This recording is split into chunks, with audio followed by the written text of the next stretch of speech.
Alright, we're going to start assembly of my Gen 3 Hemi for my Fox body. Took it out because it was using some oil on sick week. Found that I had some heavy ring wear, so talked to Total Seal, figured out what was going on. Used that to take advantage of putting in the new crank I had. It's got some new rods and pistons from Wiseco. So yeah, we're going to have a little better short block this time and see if we can go a little faster. I have a Calis Crank center counterweighted crank at the 3800 stroke, a MGP aluminum rod, and a Wiseco piston with still Total Seal rings. So we're going to get started and get this thing together. Still running the stock block due to not being able to get a dart block in time. Try to do everything I can to at least keep up with Chuck. Not sure if that's going to happen, but we're going to give her hell and try. So let's get to assembly. Alright, it's late. It's like 11 o'clock. Stayed late to get started on my engine finally. Started with clearancing the block for the new crank and rods. So finally got all that fitted. A lot more grinding than I was hoping for, but finally have enough clearance for these rods to fit. So I start by doing each one, test fitting each one, rotate, check clearance, make sure it's not hitting, make sure there's enough clearance all the way around on all of them. So this crank has been in and out numerous times, as is this rod. So I'm going to call it a night. That's where we're at. So I'm going to clean up a little bit and hopefully we'll start putting this thing together tomorrow.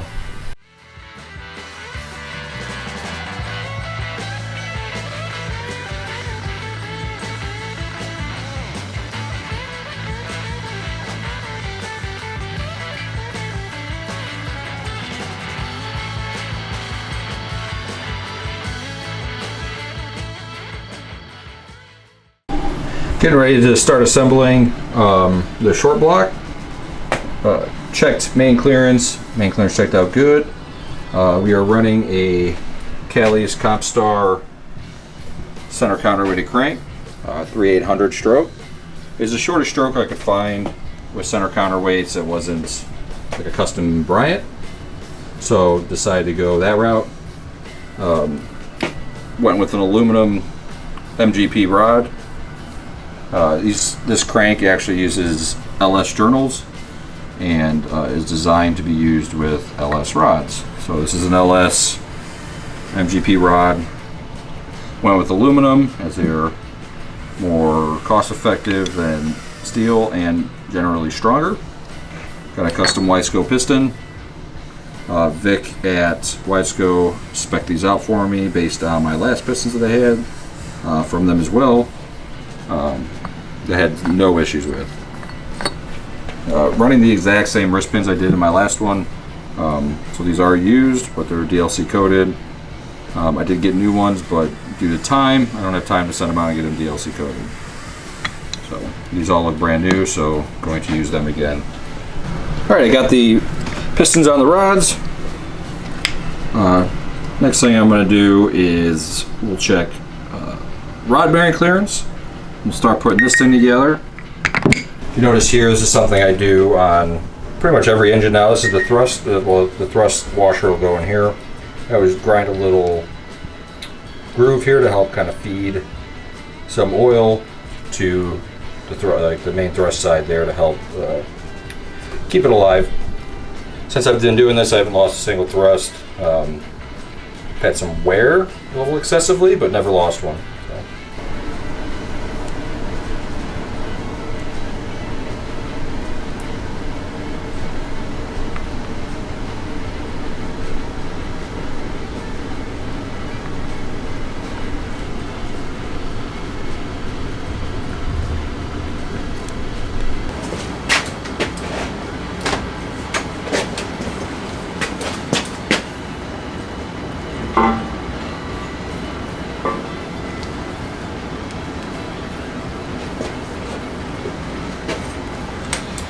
These Gen 3 Hemis use like a thrust washer.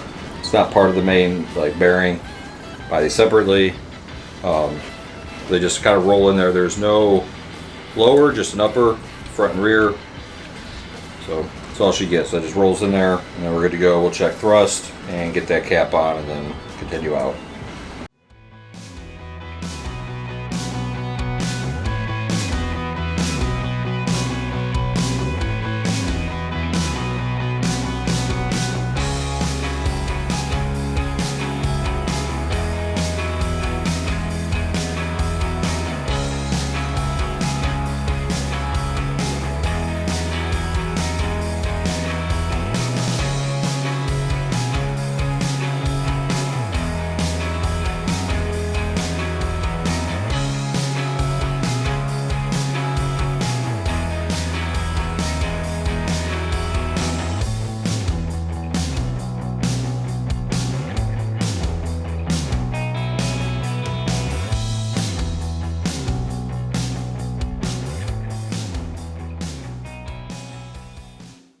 Okay, we got the Calis Crank in.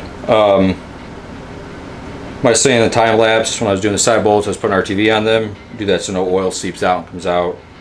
I should have any side bolt, really. A couple things I wanted to talk about that maybe you don't know.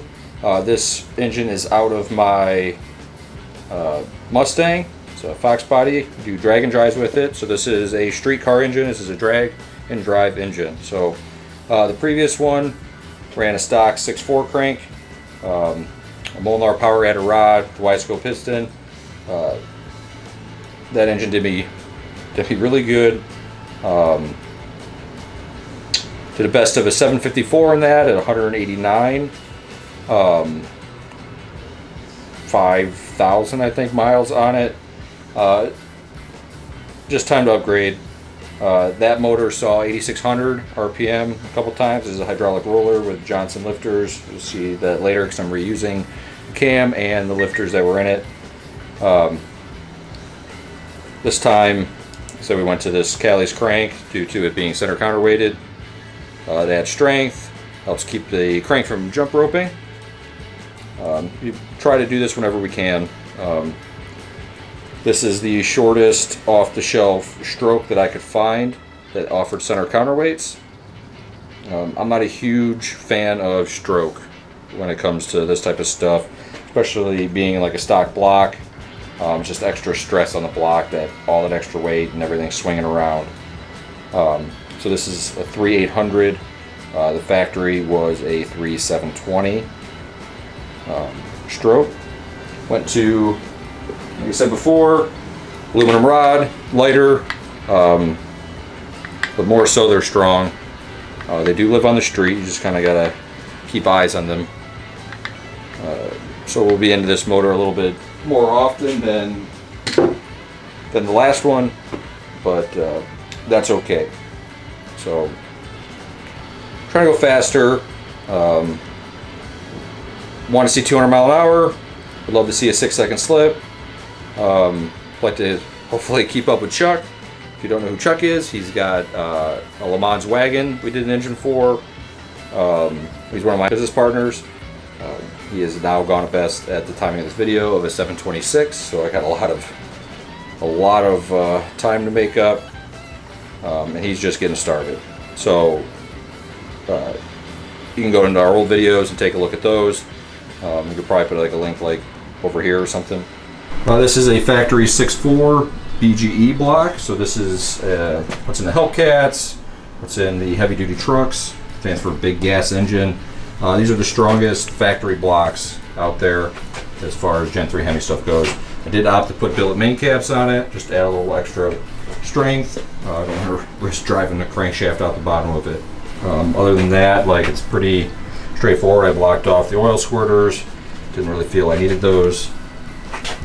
I am running a non-VVT cam with an adapter that you'll see later. They don't actually make it anymore. I just didn't want all that weight of the phaser, even if it was locked out, slinging around up there. But we'll go over more of that when we get there. All right, so last night I stopped here because I put number 2 rod in and checked rod side clearance, and we only have 14, and that's probably being generous. Minimum's 20, maximum 60 thou. So I should knock all these out, take the rods off the pistons, and then we'll have these rods narrowed a little bit to get our side clearance back. That's the next step, and then we'll try to get a short block together.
We're almost done putting the short block back together.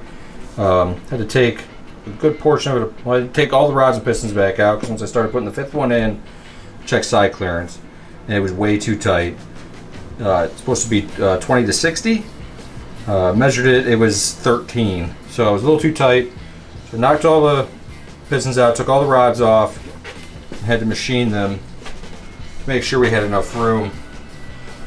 The side clearance is the distance in here between the two rods. Especially with aluminum, it's important because you're going to expand more, and you don't want them pushing up against each other because then they can start locking up and you can throw a rod that way.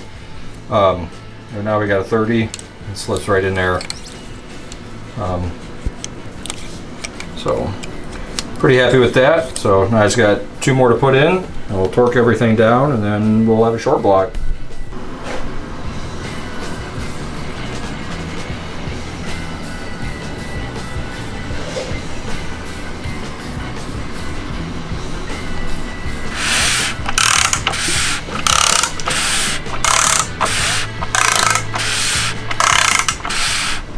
All right, for a camshaft, I run a non-VVT core, even though I run a VVT block. I can only do this because I have this adapter. It runs this adapter, different gear. I think the sprocket's still stock and stock chain, but a company called Nutter Racing used to make this. Last time I tried to get one, which was this time, they were not thrilled about it anymore, but apparently they had enough stuff laying around that they could get one more done for me. So unfortunately they don't make it anymore. I wanted to go this route because I didn't want that heavy cam phaser flinging around up here, even though it would be locked out. Just a lot of extra weight that the timing chain has to deal with. Valve springs have to deal with, everything. I also modified in here so I could put degree bushings in here. I can degree the cam in as needed. So nothing fancy there. Unfortunately, there's no real aftermarket support for the VVT stuff. When it comes to aftermarket timing sets, they'll get rid of it. Maybe one day. All right, as far as lifters go, I just run a Johnson standard travel, not even short travel lifter, drop in, and then I run these AAD billet lifter trays. Not really sure if they're necessary, but I think they're cool, and it doesn't hurt to have them. This motor routinely sees over 7,000 RPM, like over 7,500 RPM. It's been over 8,000 a few times. Highest has been is probably 8,600. No valve float or anything like that. It pulled clean to it. Only reason it went that high was at Gainesville on sick week this year. I just couldn't get a grip of the track, so we left real soft, and then I just stayed in it. Went 187 at 8600. Converter just wasn't happy with the way it was loaded, I guess you'd say. But these all felt good, looked good, so we're putting them back in. No reason to change them. They only have like 5,000 miles on them, so in they go.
One thing I forgot to mention, the camshaft is a custom grind spec'd by Nick over at BTR.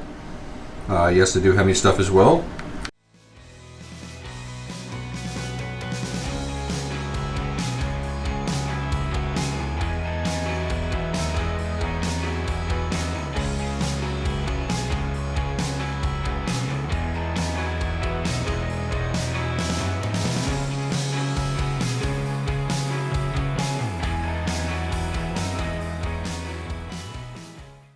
Alright, for oil pump, we run a melling. Oh, stick the mag. Look at that. Double issue. 200 plus pages on high quality paper. Go to a drag and drive. Get in the magazine. It's really cool seeing your car in print, not just on some website. Hit the link in our description to sign up, get merch, all that stuff from Stick the Mag. This one in particular has a billet rotor in it. Every once in a while, as you can see, these things come apart, and Melling offers a billet rotor version. It's quite a bit more money, but it's kind of nice insurance to know. Good way to tell is here's the part number right here. Go focus, and then the BR for billet rotor.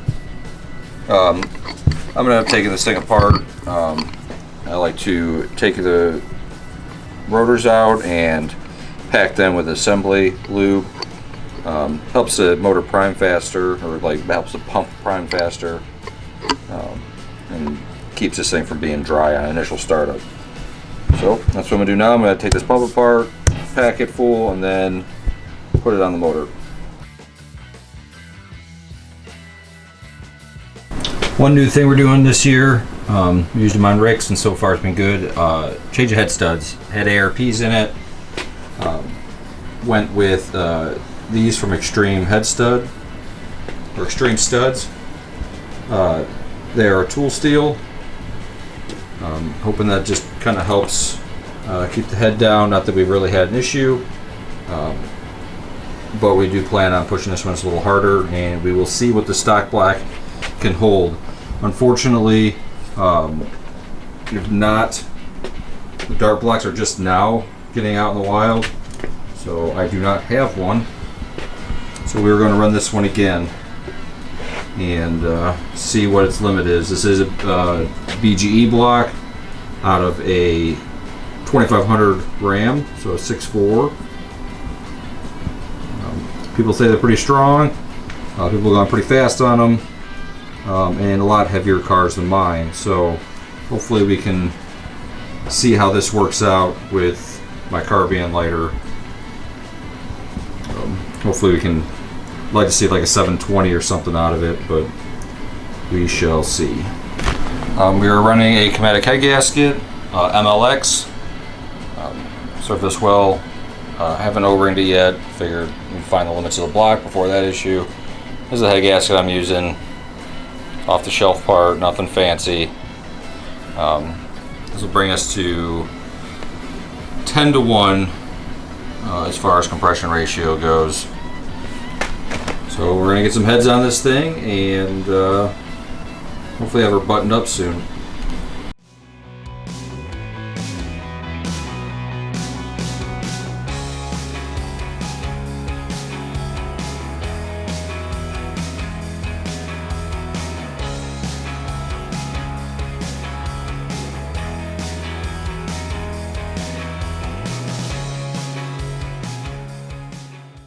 Alright, we got the rockers done, installed on one side.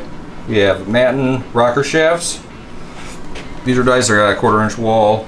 I believe they're DLC coated. We run a stock rocker arm though. Just bone stock, nothing fancy here. Push rods are Manton 3/8. They have a special tip for this for Gen 3 Hemis. This is their Series 5.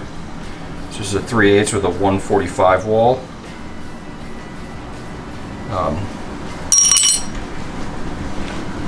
Heads are an AFR. AFR was nice enough to give me this set to try out.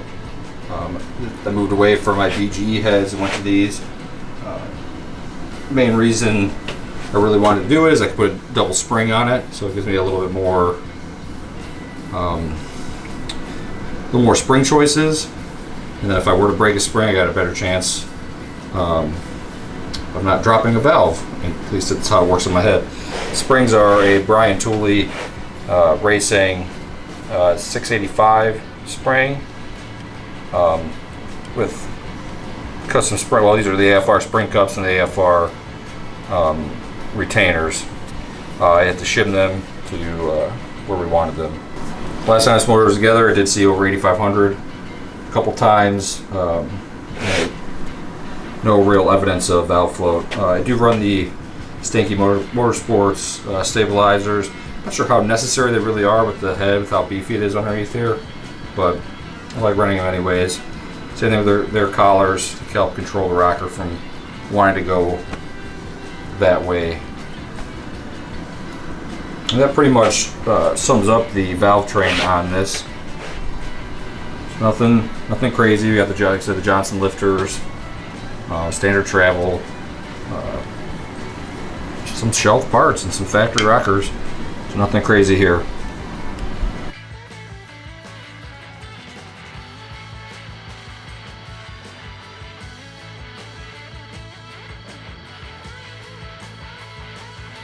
These valve covers are a Holley Sniper valve cover that they used to make. They don't make it anymore.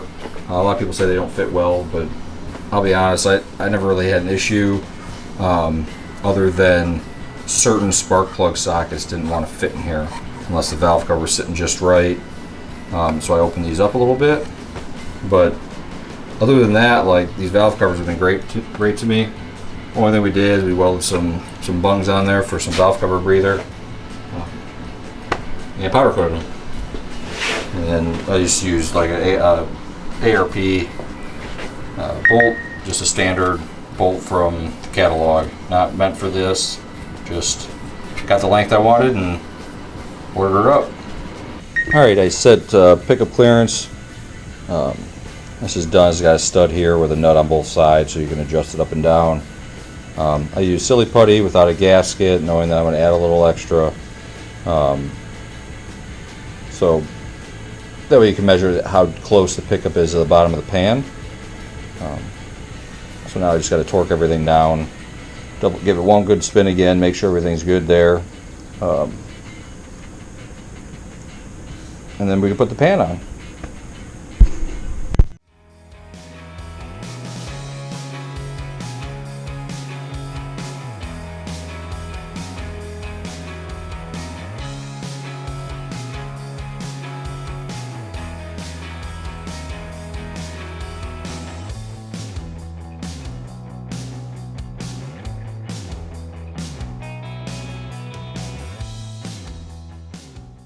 All right, intake this year is the same as it was previously. This is one of the Holley race intakes. We modified this to work the way we wanted it to. So I wanted a forward throttle body flange on it because I did not want to run any of the Hemi drive-by-wire throttle bodies. Plus I wanted to run the double O-ring flange, and I didn't want to weld onto a throttle body. So forward throttle body flange welded on there, and then we also had a bracket underneath here for the throttle cable. Cable runs underneath it. New this year though is this billet lid from JC Customs. They engraved our logo in it. I just think it makes it look like a nicer piece than it is. But it worked out. This intake works really good for us, so we're gonna keep going with it for now. Hopefully soon I can get one of the new dart blocks or HHP blocks or something. I'm not sure yet. Whatever I can get my hands on. It's a pretty basic engine in the grand scheme of things, as you have seen in the video there, but get this thing in the car soon, hopefully next week, and try to get to the track very soon, and hopefully better some of my personal bests, and hopefully we can go in the 40s at least easily, so I can get my license to go faster than 750, so my advanced CT license. But that should do it here. Don't forget to like, comment, subscribe, and check out the teardown video a few videos ago when we tore this motor down after sick week. That's it. Thanks.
Don't forget to like and subscribe. Thank you for watching.